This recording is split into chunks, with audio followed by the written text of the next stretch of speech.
It's been a crazy couple of months for me and Seth, and we really miss coming on the podcast and talking to people. But I have to tell you guys, life has been crazy hectic since that guy up there got elected. So we've been we've been working in our respective corners, under the new regime, and we're looking forward to fighting back, and using our podcast as a medium to fight. Yeah, using our podcast as a medium to fight. So we have a great show. It's gonna be really huge, really impactful. We're gonna touch on a lot of topics very shortly, and then and then from there, with that, once we get, if we can't run, if we can't get to everything, we will, table some conversations for another day. But we just wanted to get back on live, and so we can cover a lot of news that have been posted in the last couple of months. How you been, Seth? I've been pretty good. I actually just moved to Los Angeles, at least the LA area, maybe not downtown, but so it's been a lot of change for me. Just got a job yesterday. So, but we haven't talked in a long time, at least on stream. It's been Yeah, quite a whirlwind of events that have happened in the last, what is it, 2 months maybe? yeah, We have Elon has been ousted. There's been a very public, dramatic backlash between the two of them. We have a war in Iran. We have the economic downturn of the entire country right now. We have, I'm sure there's, oh, we've got Supreme Court decisions. We've got the, they're still trying to pass the big beautiful bill, which is going to destroy society, basically, gutting everything that's important to help society run. yeah. So yeah, it's been quite a lot of things happen in a short period of time. I can't believe we're like maybe 1/8 of the way through the presidency. Is Jeez, that right? when you put it that way, it's like, bro, we have a long way to go. Yeah. It's like it's bad, man. I was like, man, we can weather the storm for 4 years, and then I kid you not, it's only been 6 months. Not even 6 months. Less than 6 months. Yeah, I And guess. Well, no, it's been about 6 months, right? Because January 20th, it's the 30th of okay, yeah, six, just about 6 months. just about 6 months. Yeah, but it's insane because I'm like, in 6 months, this guy has literally started a war, created an economic crisis, you know, and like have race riots all within six Yeah. months. I don't know how, and bigs up to California on that one, Seth. Uh, you guys Oh leading the yeah. charge there. But yeah, it's been insane. Like he's, but he's always been a polarizing figure. But I think now it's just more like, do you even care or of the American people's opinion anymore? Or are you just gonna do what you want to do? And that's where I feel like he's at right now. He's like, bro, I already got Yeah. elected, so there's no real reason to, have to listen to what you guys are saying anymore. Because I'm already elected. You know, I don't know if you saw this, but like that war, the 12-day war with Iran and Israel, it's like his what's her name, Tulsi Gabbard. So Oh God. she's gonna be completely irrelevant after his administration, by the way. But Yeah. Either she could end up doing like a. I could see her doing the Elon Musk thing. I could see she seems more in the Elon Musk sphere of the political movement, where I could see her breaking off based on like one major disagreement. yeah, At least if the political tides are moving in that direction, if there's a bigger fall off, she would be one of the first people to fall off for sure. Um, but she goes wherever the wind is blowing, so she would need like a little bit of social acceptance for that to happen. And yeah, if and I could see that being her capital. Like I feel like the next generation of the Republican Party is going to be all the like it's gonna be all the prominent figures from the Trump administration that are no longer like direct. They didn't go down with a boat when it sank. yeah. So that's those are gonna be the survivors. I actually think JD Vance is likely to be the next nominee, but I don't think that's set in stone. I think that there's still some room for somebody like Tulsi Gabbard to be the next like Republican nominee. I just don't see it. I mean, Maybe not Trump, specifically, but well, Trump effectively called her dumb. Just like, I mean, he said it without saying it, and it's like, how do you come back from that? You know, your boss thinks well, you're dumb. I think that the next 3 years are going to get a lot worse for Trump, and I think the last 2 years, he's well, his mental capacity is going to be going downstream just about as bad as Biden's, if not worse, because he's Yeah, already like a little crazy. So things are going to get so much worse than people are expecting right now, but in a different way. Right now, that it's all the action, the things that they're actually passing, yeah, and stuff like that.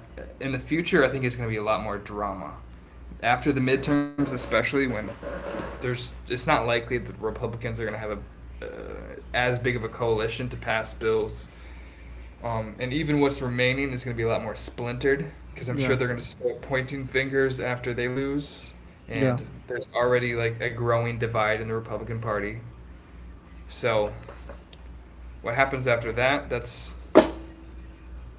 I could say that's anybody's guess. The only predictable thing is that it will be unpredictable because Trump is going to go ape shit. We'll say. Well, you know how he gets. You start to defy him. He starts to, try to fight back. The only time I've ever seen him not fight back is Elon Musk. Yeah. He just kind of took it in the chin and was like, Elon, me and Eli are friends. That's the first time I've ever seen him chicken out like that. And Yeah. the only reason why I think he chickened out was because Elon's a billionaire and he doesn't need him. Well, I don't think it's just that he's a billionaire, but clearly Elon knew about the whole Epstein thing. So he Yeah, had that against Trump as dirt. And I'm sure he was like, "Oh yeah, I bet if you defy me, then I'm gonna tell everybody the truth about Epstein or whatever." So then all of a sudden, Trump is not keeping Elon in the loop. They're not passing things through him before they make decisions anymore. So Elon's no longer exactly the president, the de facto president, the shadow president, which he yeah, did for 6 months. And then Trump sort of took back his own authority and mm, stopped including Elon in all the decision making process. So then Elon, like they said, they blamed it on the whole electric car mandate, which I'm sure plays a role in it because that's a lot of money that's going to be inflating Elon's stock prices, which is going to inflate his net worth. yeah. So he's talking about billions of dollars with that decision he's going to lose. Which I mean, But I think that's so. Go ahead. yeah, it does play a factor though. I mean, his Yeah. wealth is tied to his business. So if he's in this position where he's like costing his business money because of his political views, guess what? That's a direct impact, right? And yeah, you're right. It was an excuse. I think Yeah. I think really they knew the dose thing was getting out of hand because I knew Republicans who were like screaming about it. And they were like, "Look, man, why is this guy that wasn't elected cutting all these programs that we rely on?" Like, I know a lot of veterans who were Republican and military guys. They were like, their VA cut programs were cut. A lot of them had to stay home. So there was a lot of people affected by those Dutch cuts. And I think that Trump needed an exit ramp because the reality is it was just super unpopular, and I don't know. I just think that personally that one of the things that we can always, as Ginny sneaks in through the back, guys, she did a terrible job, but she tried. One of the things that I think that Trump really did in this administration, where those was like one of the examples, but he just did so much in 6 months and tasked so many random people to fulfill these crazy executive orders that he's been passing. Like he's passed so many executive orders, I don't even think he knows how many he's signed, and a lot of them are unconstitutional, and a lot of them are like being signed, but the reality is like he has no legal authority to even sign them. Yeah. And that's Well, kind of where now he he gets does screwed. have some more legal authority than he did even 2 weeks ago. I mean, isn't it sounds like the whole birthright citizenship thing is going to be a lot more cemented because it seems like what did they rule that lower courts are no longer have the authority to like stand in the way of the federal process or something like that. I think, Yeah, uh, that was yeah, a that was the big. rule. So it was like, so the way it was, one of the things that's so great about our country is the fact that really we don't have a king. We really have um, our king is the rules. So there's a big famous case that you hear most lawyers talk about. It's called Marbury versus Madison. It was kind of enacted to allow um, the Supreme Court to be the supreme decision maker of the land, right? It's like when presidents pass things and Congress pass things, they always say, "Well, let's see what the Supreme Court says about it," because the Supreme Court says that hey, that law is unconstitutional. The Constitution is supreme over the law, right? So that was an amazing protection. It was the most for me. It's the most consequential election that made America America was Marbury versus Madison. Now, what the Supreme Court recently just passed, I think like last week, and I can't really criticize them too much because they're still my bosses because I'm a lawyer. So I'm not going to criticize them like extremely publicly. But I would say this: it's that the decision that they made in these set of cases that they released last week, they essentially took away the federal courts. And before we go there, let me explain how the federal system works. So when most people get arrested, they go see a judge, and they're like, "Oh, the judge renders a decision." That's all usually state level. Federal level is kind of those federal crime, the Diddy trial that everyone's watching, all the stuff that about Diddy. That's federal judges, and that's usually they're usually higher level than state judges that most people will interact with. Well, these federal judges, what they had was they have this kind of this power to be able to be like, hey, your government is doing something unconstitutional. Well, I'm going to stop it, their behavior, right? So you, like the poor person, don't need to go ahead and file a lawsuit. As long as, one organization decides to file a lawsuit for you, it will protect all of you guys, right? So what they've kind of did was they were like, yeah, we want the lower courts to stop doing that. We want the lower courts to stop protecting people who are not in the lawsuit, right? So if Joe Smo, like, for example, immigration, if you're an undocumented worker and Trump says, all the undocumented workers will now be deported to Canada, you know, and you're not going to get a trial. We're just going to put you on a plane and we're going to just send you. So before, what would happen was, okay, fine, one person would say, this is unconstitutional. I'm filing a lawsuit and I'm asking the judge to stop him nationwide to protect the thousands of people this would affect. Well, the Supreme Court essentially stated that judges can no longer do that. And so essentially, what judges can only do is they can stop the person that's involved in a lawsuit from being deported, but they wouldn't be able to stop everyone that's affected by the law, right? And so that change, it's a very slight change, but it has huge impacts, and a lot of people don't realize it because what's going to happen now, and you will see in the future with Trump when he does stuff, he's going to start passing things, and there's no way to stop him.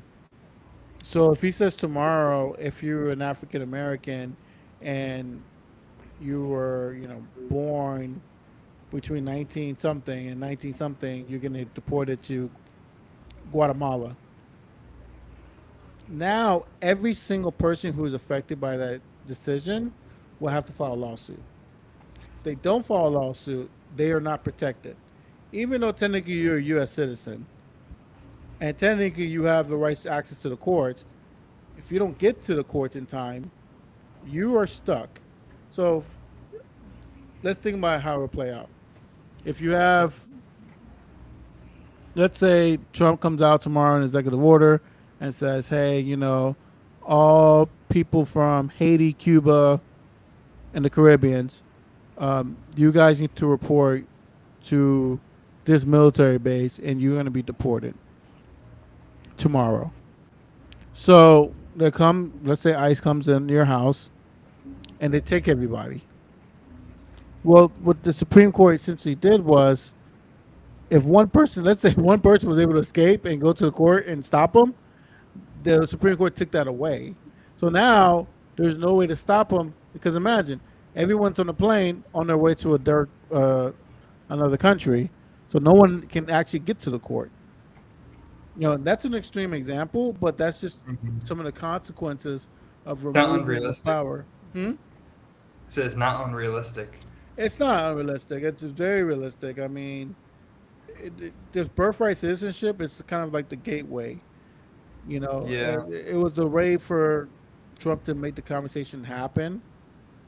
Like, because a lot of people don't understand, like, the presidents really don't have that much power in reality. They don't. Well, they hadn't. They're not constitutionally given that much power, but No. they increasingly consolidate power within the executive branch and take away powers that were given to the legislative branch, and that becomes easier to do because there's so much stagnation in Congress, so nothing passes anyways. So it just sort of defaults to the executive branch, especially now. Yeah, it's becoming, and I bring, it's like, it's becoming a kingship. And as much as we say we don't want kings in America, that's what we're essentially saying. We're saying that no matter what he does, like, imagine this bill right now that's being passed, a big, beautiful bill. That's a terrible bill. Like, It's everyone knows horrible. a terrible bill. Everyone knows it's going to bloat the economy. Everyone The knows it's going to. Republicans don't even like it; they just go along with it. Yeah, they just go Like along it's with not it. even a conservative bill. Yeah, it's because Trump wants it passed. So they're going to do Yeah. whatever they can to pass it, even though it's a terrible bill. It's like everyone, from the Republicans to the Democrats, are saying, yeah, this is a bad bill. And when this passes, it could probably cripple our economy. But, it, what do you have when you have a guy like Trump who says pass a bill, or you're not gonna be reelected? What happened? Like, look at the senator right now. I think he's a Republican senator, Thomas Massey. Yeah. Tommy Massey. Well, Like, he's not even a senator. He's just one random representative from a district in Kentucky, and he's just been like him and Justin Amash were like the two libertarians in Congress. So he kind of does has always done his own thing. So I mean, he's voted against Trump a lot of the time, anyways. At least when it comes to things that are not principled in libertarian ideology or whatever. But since this is Trump's baby, he doesn't actually care. He doesn't know. Trump doesn't even know what's in the bill. He just has to pass something so that he can campaign on action, essentially. yeah, So, and well, the senator I was talking about was the senator from North Carolina. He's not returning because he voted no for the bill. oh, are you Senator talking about Tillis. Tom Tillis? Yeah, Tom Tillis. Yeah, and See, so it's like it's becoming one of those things. Like, well, what are we? Are we really a republic? Or are we a king? Are we like a monarch? Are we like? Are we have like this secret desire to be like the royals or something? yeah, Like, because it's like, as America, it doesn't make any sense. It's like we allow this guy to do whatever he wants up there under the guise of, well, I was elected. Yeah, you were elected, but I mean, the candidate you won against wasn't as strong a candidate. So it's like you won because, technically, because she wasn't that strong. But I think I think if you win against a better candidate, you would lose, like any given Sunday. And the reality is, what makes me upset is 35% of the country is really dictating 65% of the country's policies. Because I people wouldn't are, even say 35%. I would say the 1% is dictating the 35% because they're not even thinking for themselves. It's like an even smaller percentage of people deciding everything for everybody else. It's just the 35% they go along with it because, like I said, they literally don't have a set ideology. Well, they used to be conservative, which is yeah, it's a set ideology. It's just like the old way of doing things, tradition, and now they're a different thing altogether. This populist movement on the right is basically just neo feudalism. Essentially, they just have it rebranded, and technically that's an old school ideology. That's from like the 1500s, but we're going back real far back to the feudal age when we had lords and ladies ruling over all of society. It's like the designated oligarchy, the designated rich people that go along with the crown. They are your overlords, and it's moving in the wrong direction on purpose. Well, it's becoming. I had this one. He was like a guest lecturer in my in school. It was like I don't know. I don't want to hate myself, but it's like 10 years ago when I was in undergrad. He said this. He said that Americans have the tendency to want freedom, but the moment they're scared, they tend to give up that freedom. Yeah. And he said that like what, and I will never forget it. He said 9/11, even though it was tragic, but look how much freedoms we gave up after 9/11, just in order for us Yeah, to be I safe. think Americans are so used to the concept of freedom, or um, they're just conditioned and comfortable in the results of freedom that they've never experienced it being deprived from them. So it's so easy for them to just call for blatantly unconstitutional things that directly go against their civil liberties when they've never experienced a world without those their civil liberties. So, and I also think that like the stagnation of our Congress, how it doesn't matter left or right who gets elected, nothing passes. Nothing's moving, no bills are being presented or voted upon unless they're in a massive omnibus bill, which includes some things that you like, but inevitably a whole load of corruption and backroom deals and stuff that has been written directly by lobbyists. The congressmen, their staffers aren't writing legislation. They just go along with the legislation that's pre-written for them by lobbyists who just present it. They say, we'll make your job a lot easier. We already have this aspect of this bill already written out for you. So you just have to go along with it, and we'll continue to support your campaign. Yep. At this point, there's literally no legislators left. So that's the goal of this new Republican Party. Confederalism, Confederate ideology is to promote state rights because it takes away the federal government's power against them when they are in the minority. So when they're in the minority and they disagree, like gay rights or something like that, then they say, hey, states' rights. That's so that they can disagree and they can have just some semblance of conservative way. But then when they are in power, that ideology goes completely out of the way. Then they enact everything from top down level. Then you have to agree to this ideology about Israel in this perspective, and if you criticize them, then we're going to question you. And the government is literally like micromanaging professors and their in what they teach. I don't know what's more unconstitutional than that. No, Like it's getting a dangerous place where how much level of power we're conceding. yeah, it is a dangerous place because at the end of the day, you know, when you don't have government, they don't have a sense of check and balance. What you're gonna have is you're gonna have tyranny. It's just the way it Yeah. works. That's just, I mean, it's just not to say that like there's a formula to how humans think, but the reality there is a formula to how we think. I mean, this is why I always tell people like history is my favorite subject because history, if you follow it, you listen to it, it always repeats itself, and it's always the same things over and over and over if you follow history. And sometimes people forget like the Romans were republics. They were citizens, just like America, and it fell. Yeah. And why did it fail? It's because it got too big. It became too divided, and it became one side versus the other. And Hmm. that's what we're in right now. We're in this one side versus the other. One side just wants to say whatever the other says the complete opposite of. Like you're talking about a bill that's terrible on both ends, and Republicans are like, it's okay, we can swallow it. It's a good Yeah, it bill. doesn't even reduce the deficit. There's no. there's nothing in it that should even be something they support. It doesn't make any sense. They just go along with it. Partisanship has become so ingrained in republicanism. Democrats had their fair share of it during the Biden era, but it was more like Yeah, those closest to him. They would be covering up his the whole dementia thing or whatever.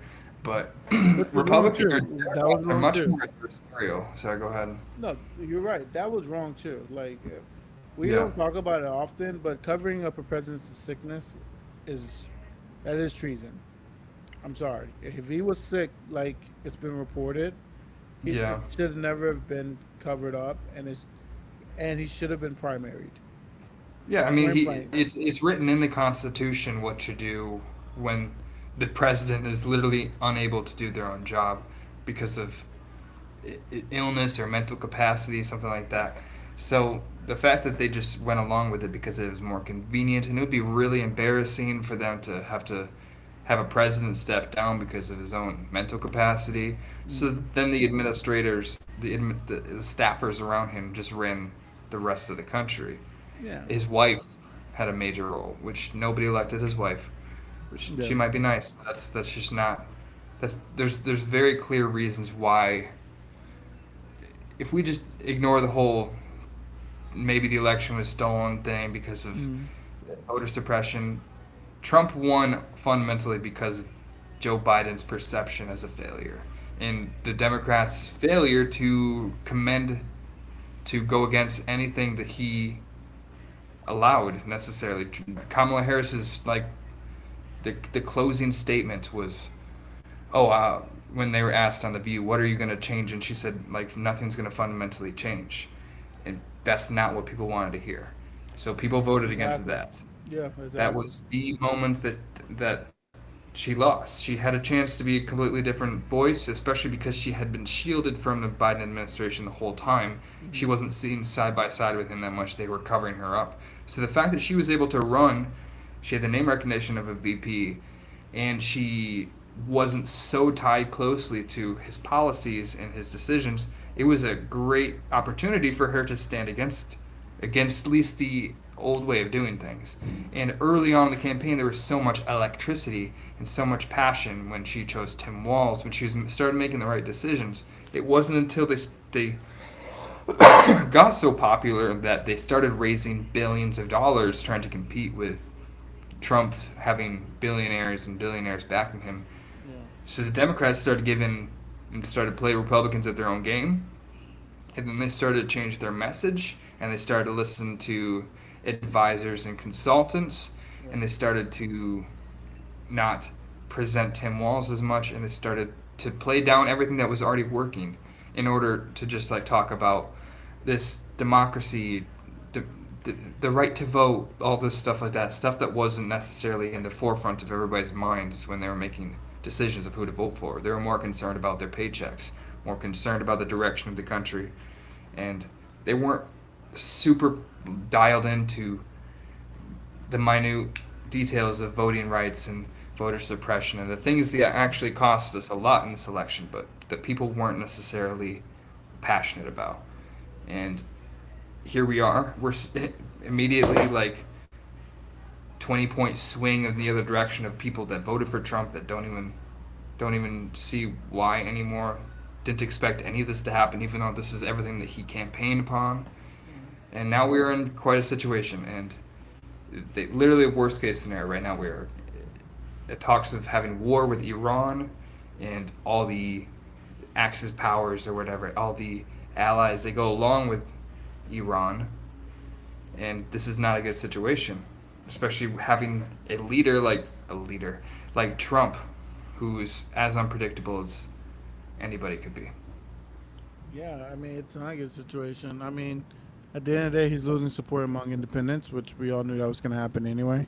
It was just a matter of time. Uh, he's losing. Well, he's never had the Democrat support. He's losing Yeah, report support among Republicans because it's a constant like barrage of misinformation. I mean, just a simple attack on Iran, right? yeah, He came out the same day and said we obliterated their nuclear program, and that was so Hmm. far from the truth. Like it was so bad, no one even put their, no one said it besides him. It's like, yeah, we did damage, yes, but we don't know if they bleeded, so we're not gonna make those kind of statements. And they were smart, and it come to find out they didn't do it. And the UN nuclear chief said this week that you didn't do anything. You sent them back for a Yeah. couple months, and it's like that's embarrassing. And now they have no reason not to pursue nuclear weapons. I Yeah, mean, right. Like now they're more incentivized than ever. yeah, if I wasn't gonna do it, I'm gonna do it now because you just Yeah, attacked me. You're like, because it's a deterrent against this kind of thing from happening. You don't usually attack nuclear armed or countries, which is why it's like if you really believe they're nuclear armed and you're the ones attacking them right now, that's an insane thing to do. yeah, What if this is just like that's not their main location, or what if they got other locations with other nukes, and then all of a sudden Philadelphia is gone just because Trump one day decides to bomb without congressional approval, without any sort of constitutional approval. He should, in any just world, be impeached from this and removed from office. But just like the 80th thing, he could have been removed from office for. Like at this point, he's completely invincible and he's completely with or upheld by the Supreme Court. Right now, there's nothing we can do except for hope that his mental decline gets so bad that it's hard for him to even get through the day at this point. well, I think what's gonna happen is Supreme Court's gonna keep giving him victories, but the Yeah. reality is, as like I told Jenny this, I was like, look, it swings the other way. You know, it's not just like Yeah. Republicans think it's just gonna stay Republicans forever. It's like no, it swings. It always swings. Who said that? I think Mitch McConnell said that. Mitch Yeah. McConnell said that one time on a debate floor. It's like, yeah, you get rid of the filibuster, it swings the other way, and it's true. That's politics. We don't Yeah. stay one party. We're not party one party system. And for me, we just got to get out. We got to start focusing on people. I feel like we're not really focused. The trust message is not about people. It's about what can I do to enrich myself. You Yeah. know, It's I about the think, perception of the United States as a whole, as a brand. That's yeah, basically the entire movement. Is like we want to be perceived as the champions of the world. It's not even about like material conditions or anything. it's Like not there's about no reality. Go ahead. it's not about winning. It's not about. No. It's one thing to say. It's one thing in the market that you're a great product, right? Like we all want to market ourselves as we're the best thing. But if you go in a game and you're known to be 0 and 16, I don't care. 0 and 16 means you have zero losses, zero wins, Yeah. 16 losses. And you go in there with a 0 and 16 record, and then you're like, I'm the best. At some point, you look stupid. Because how could you be 0 and 16? Every team beats you, but you're still trying to market yourself as being the best.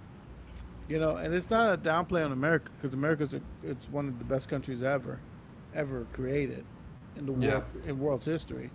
But the reality is, we have this perception like we do nothing wrong or we can't get better as a country, and it's like no, we have issues.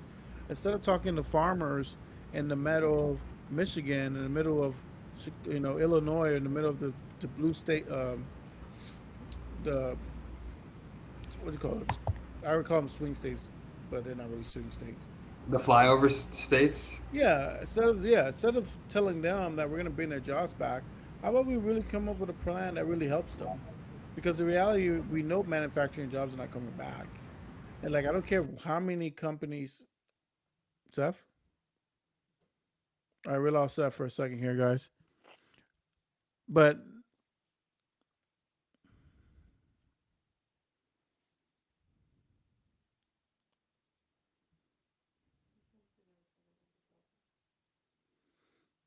yeah, I was waiting for Seth to reconnect.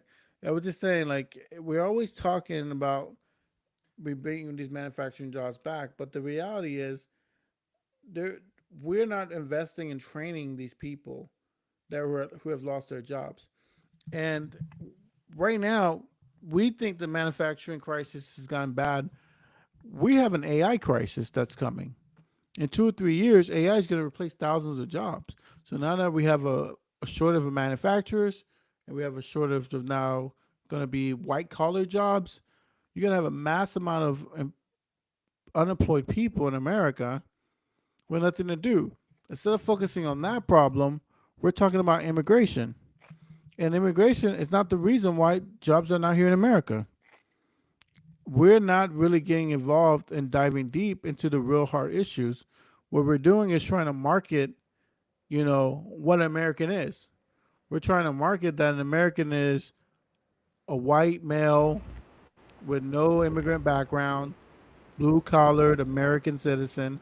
And it's like that's not what an American is. An American is it's not it's an Italian, it's a black, it's Cuban, Haitians, it's Mexicans, you know, it's all that. I mean, that's America. America literally is a melting pot, and that's what defines us as a country. I mean, for Trump to try to sell us on this idea that no, you guys are not truly Americans. The only true Americans are the one that was born here. It's ridiculous. It doesn't even make logical sense. It's like everyone born here comes from a different ethnicity. Unless you're a Native American, no one here is a true American. Well, according to Trump standards, for me, this is just another version of um, the Gold Star that the Nazis passed. Instead of them calling it the Gold Star, or essentially what they're saying now, well, the real issue is, you know, we want to know who is not documented, who's not documented, because non documented people are the first one to be deported. There's no difference in that standard with the Gold Star and the standard that Trump is trying to pass. So we definitely have a long way to go, and I think that we need to start having these conversations internally to figure out really what's the soul of America.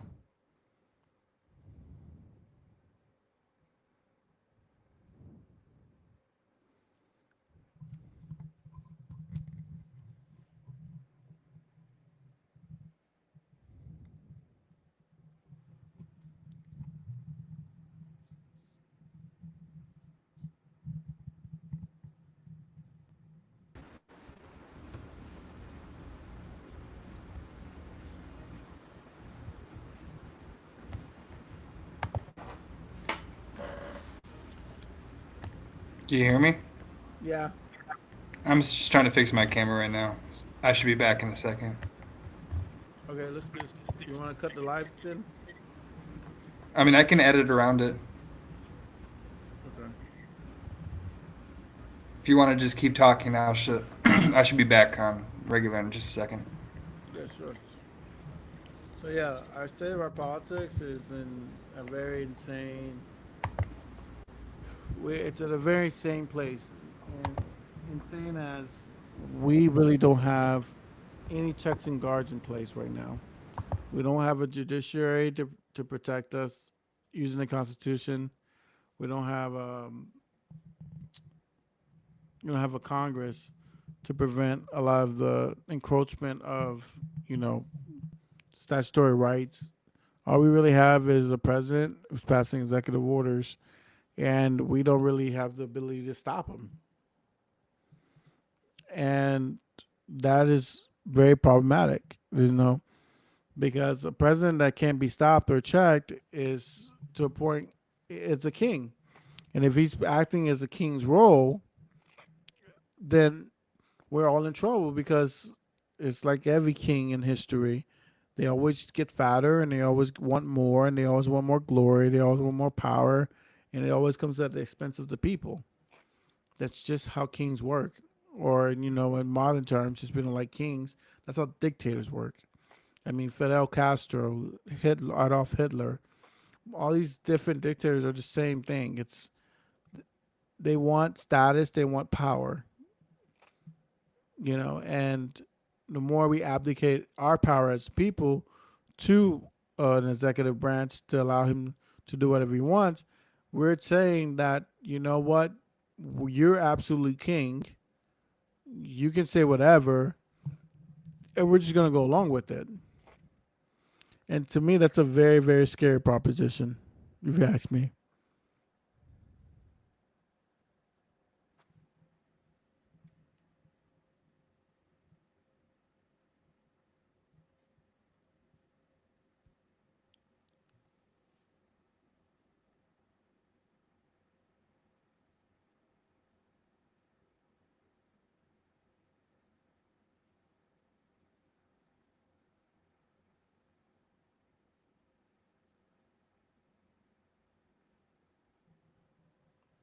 You got your backs out?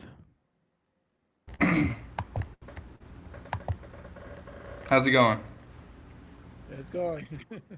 No worries. I can literally cut that part right out of the video, so Okay. or I can just it'll be fine. Worst case is we just have some content for shorts, but it'll be fine. Yeah, I don't know why our internet keeps doing that. It's Yeah. weird. Anyways, Yeah. so society, man, crazy. Yeah, it's the craziest thing we live in. It's but hey, Yeah, no, we live in it, and we want to, I think we just ultimately wanted to get better, and that's why this podcast works because it's just a place for us to all vent, um, and many other places to vent about our society so we can make it better. yeah. And there's not a lot of good discourse between like you know people of good faith with disagreeing points. That's why we Yeah, usually end up like debating libertarians instead of Republicans. Is we don't even have conversations anymore because they live in completely different realities.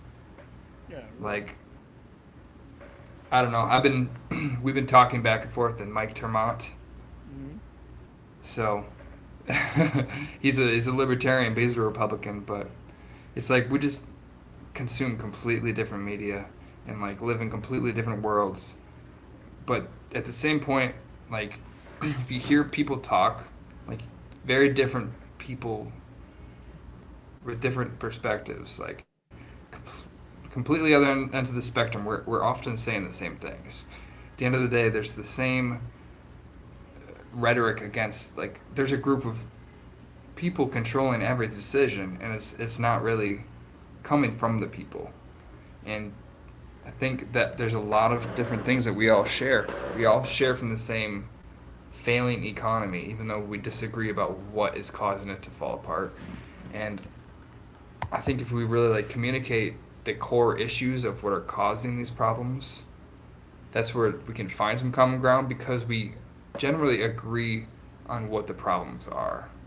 Although maybe not as far as social issues go, because they're all concerned about trans people taking over the entire world or something like that. Yeah, Republicans don't necessarily.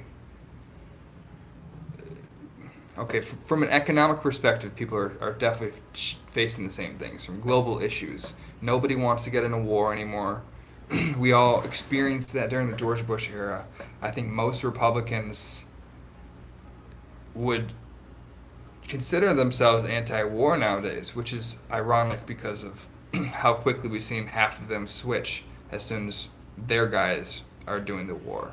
yeah, Because during the campaign, Kamala Harris was the big war monger, and Trump was the peace candidate, and I think that's what got a lot of like comedians and like the vague populist people into thinking that Trumpism was like for global peace or something like that.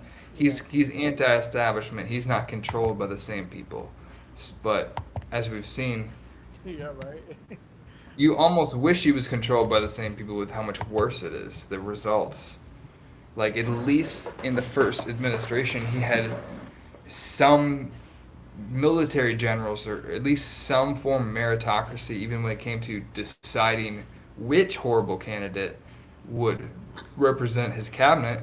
At least there was a meritocracy by like he's the best idiot.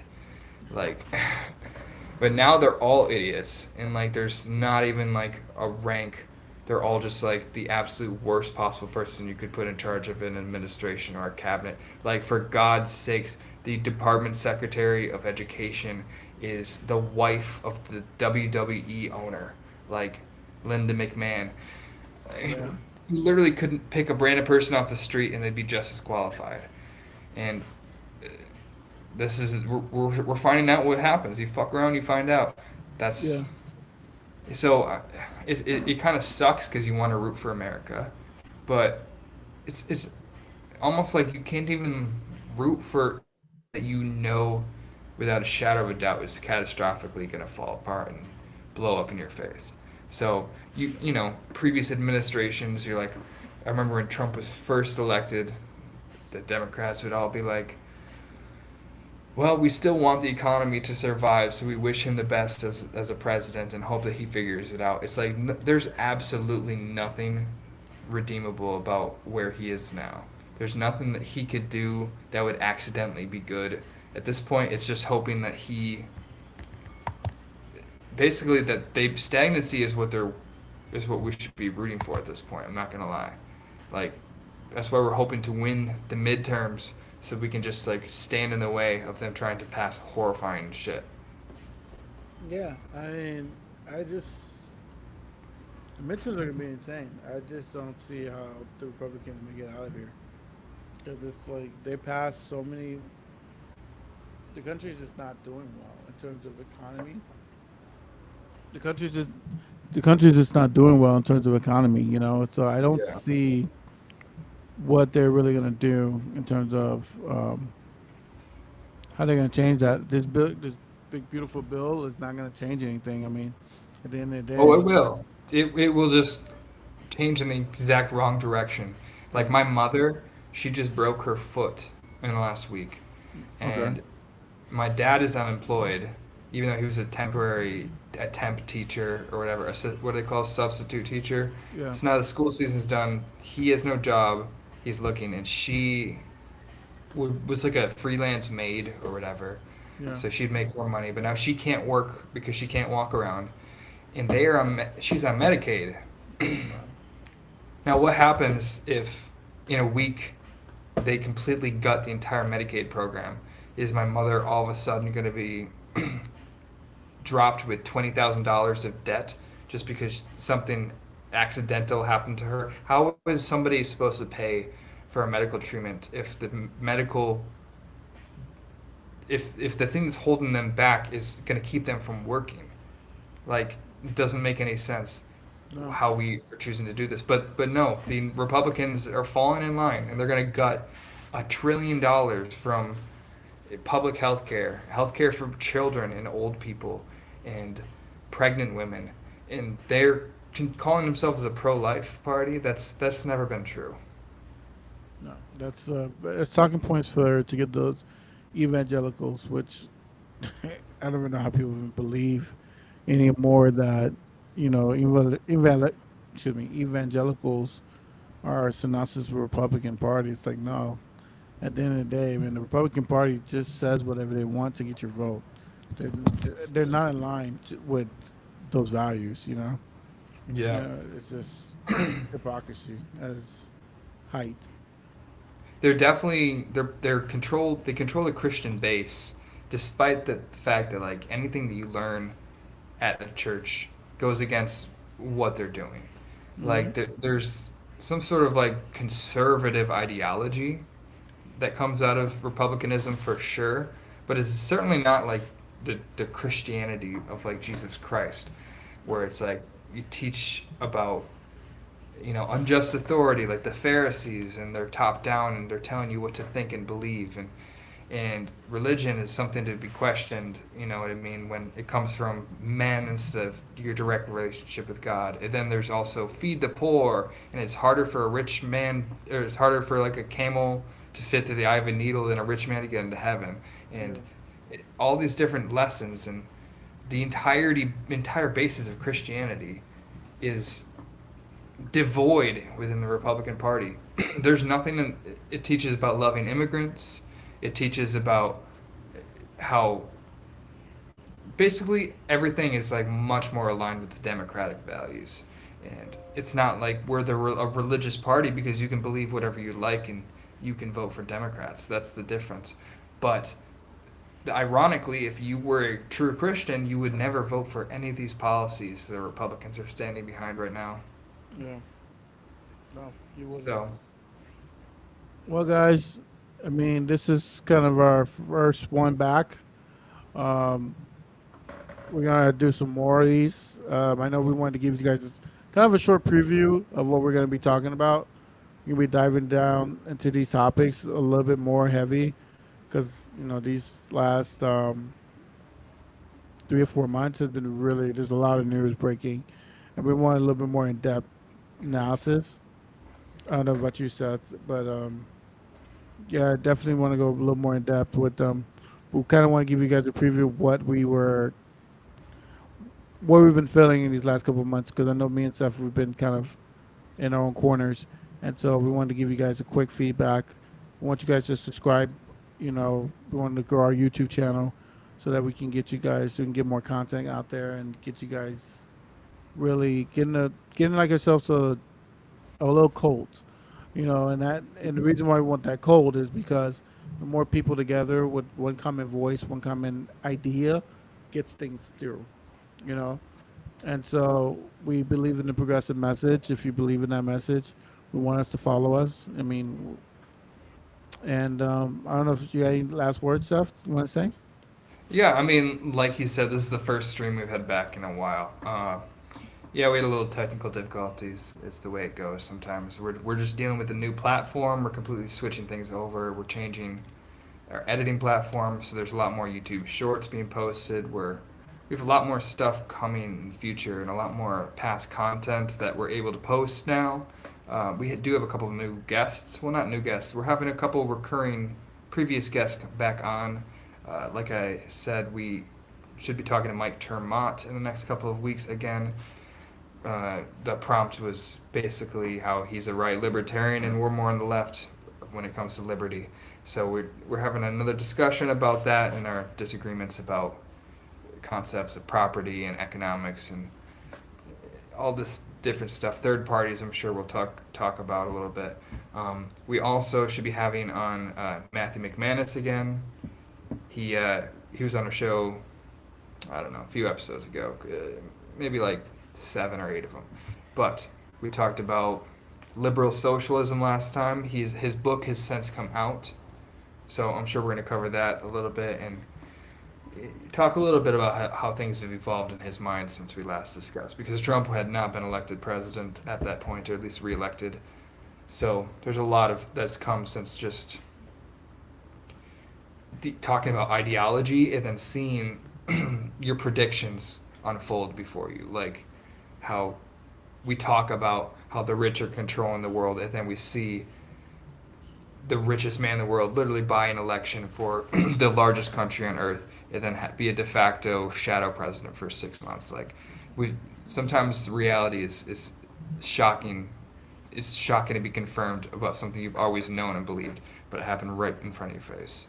So uh, there's a lot of different people we'll have to talk to in the next couple of weeks because we got to figure this out. We can't live in this world, and we can't allow Trump to just completely decimate our civil liberties and shit on the Constitution, basically. So if you like what you see so far, if you like what you hear, we're going to keep posting better videos. We're going to improve our content. Just subscribe so that we can have some sort of recurring following and people can hear what we have to say every single week. We can get in contact with more people and have better conversations. So, if you like what you have to see here, just like, comment, repost, share, subscribe, all the above. All right, guys. With that being said, I hope you subscribe and like the channel, and I hope you guys imagine more. See you next week. All right.